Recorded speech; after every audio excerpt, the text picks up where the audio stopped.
Hello guys, Brave Shadow here, and today we're going to be talking solely about the Xbox One. Now, with the Xbox One, I want to just give a little disclaimer, because most of you guys know me for playing PlayStation and PC predominantly.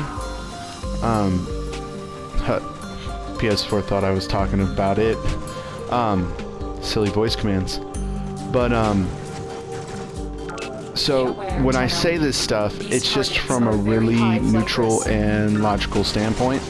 So let's go back to the inception and the start of the Xbox One, and with the DRM and also the other features that weren't talked about as much, like the family plan. One person in the family has Xbox Live, everyone else in the family gets it that's on that Xbox console. Some of these things were actually really good. Now, why is it that a lot of people hated it? I think it was just too broad of an idea too soon, and people aren't ready for it. But if you're a PC gamer, you're already ready for this type of stuff. And me getting into the PC world, DRM happens all the time. It's nothing. You know, you buy a game, you have a code, and you log in to make sure that that's a legit copy, and there's nothing wrong about that.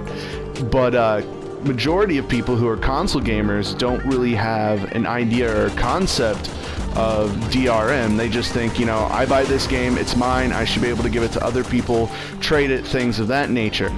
And because console gaming is a different type of beast in comparison to PC gaming, you really can't pull off everything that PC gaming can. Because as of now, PC gaming is more so software versus going out and actually buying the physical copy of the game. So DRM just kind of comes along automatically. But with console gaming, a lot of people still love that physical copy, myself included, just to like to see the collection and actually have something that's tangible versus having something that's not tangible. So we got that down so far, and if we go a little bit further in the timeline of the Xbox, we can see that, you know, as Microsoft starts backpedaling, more people, you know, hop on board, but there's still, you know, the Kinect, which half works. You know, it's not the best thing in the world, and Microsoft is pushing technology that doesn't fully work, and they're trying to justify an additional $100 onto the console on technology, like I said before, that just doesn't work. So when you have a company that backpedaled once and just recently backpedaled again on something that they firmly believed in, that was something that the consumer wanted, which obviously they guessed wrong. That's not what the consumer wanted. And in the same breath, the consumer did want that, because when you bought an Xbox One, you were thinking about the Kinect, and you were thinking about the promises that Microsoft made. You know, you see the demos at E3 and how awesome the Kinect would be if it worked as well as advertised. And so you bought the Xbox One for the Kinect, and all that happened is it's not that, you know, that dream, that drive that Microsoft was striving for was wrong. It's just the technology wasn't up to par with what they had envisioned. So what they should have done, just like everybody wanted them to do, is just have it separate. For those who feel a little bit more risky and, you know, want to try out a new experience. This, on Sony's part, was definitely a great thing. But this isn't about Sony, this is about Microsoft and the Xbox One. So now we are left with an Xbox One with a $400 price point that has inferior technology to its competitor, and previously was aimed at $500 when they said that the Kinect was superior technology and worth that much, when its functionality and overall use is the equivalent to its competitor, which has the $60 PlayStation Eye that does the same thing, if not better. So you have to really think, what is the next move for Microsoft? Or better yet, what is the next move for gaming in general? When you have two consoles that are almost exactly the same thing. The only thing that's really different is the user interface and the exclusives that are on there, and the quality of resolution and frame rate. That's all you're really getting a difference out of.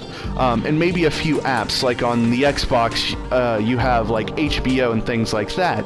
But if things keep going the way that they do now, it wouldn't surprise me that Sony would start getting contract deals with corporations and organizations like HBO and God knows what. So, continuing on, where does this leave next-gen gaming? This where we are at now is just a recap of last generation. Now, neither Microsoft or Sony needs to pull something really next-gen out of their butt, because next-gen is more than just having better graphics and, more particle effects. Next-gen gaming is supposed to bring something that couldn't be done on last-gen consoles, something that really justifies the reason why we buy these consoles. And as an avid gamer and a proud gaming consumer, I want to see this in Microsoft, and I want to see this in Sony. As I'm sitting here, playing on my PS4, as much as I'm enjoying it all the time, I can't stop playing it enough. In the same breath, I know that this experience can't last forever. It needs to stay fresh, and that's what I'm worried about. Now, I'm really wondering what Microsoft is going to bring at E3, considering that there's rumors of Gears of War, and obviously Halo 5 Guardians, which from just that teaser poster looks pretty awesome.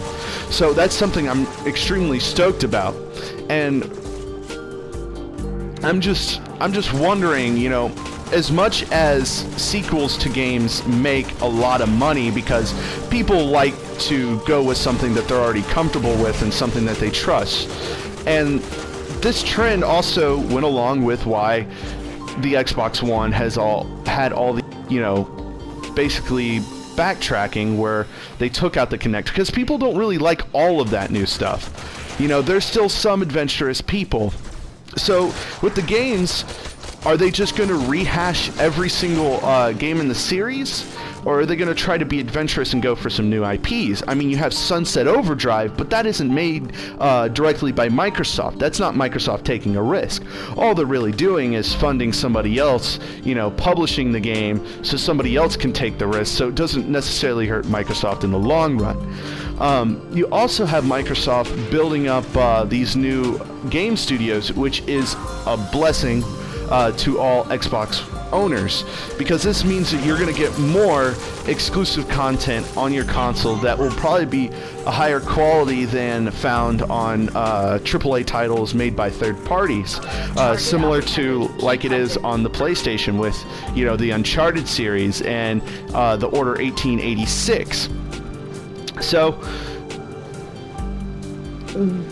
what do I want? What do I want to see? I want to just see something that's different. A lot of people, they say they want to see something different, but they don't.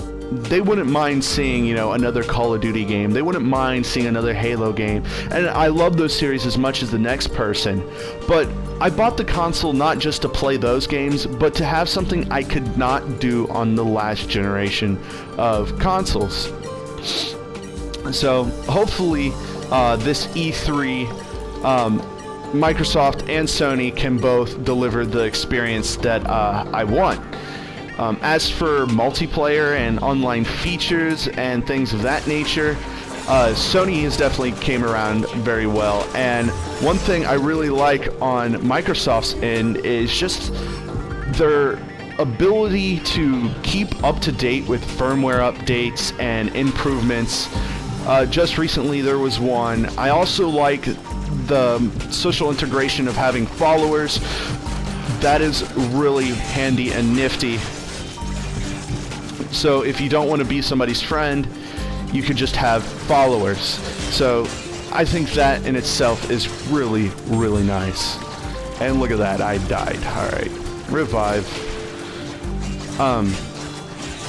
But yeah, I mean, I want to see. That's why I like the Order 1886. I'm going to move on to PlayStation just for a tad, because that's really all we've been seeing lately is from the PlayStation party on how they are getting their new IPs out and known before they even release, which is a good strategy. But the Order 1886, it looks splendid. It's like Gears of War meets like BioShock meets like the Victorian Age meets everything else in between. It's just all these things that haven't really been done before, or have been done before, but it's just a different style. Because I'm pretty sure there is some game that is similar to the Order 1886 in some way. Because no game is truly original, and the ones that are do not get enough attention, because people like things that they are familiar with, stuff that gives them happy memories, and things of that nature. Kind of the similar thing when Dante from Devil May Cry got his whole appearance changed. People like the old Dante, but even then, even the original Dante, for most people, wasn't, you know, mainstream enough to get that broad audience. That's why they kind of changed his appearance to attract more people. But in doing that, it did quite the opposite, because they alienated their own, what is the word?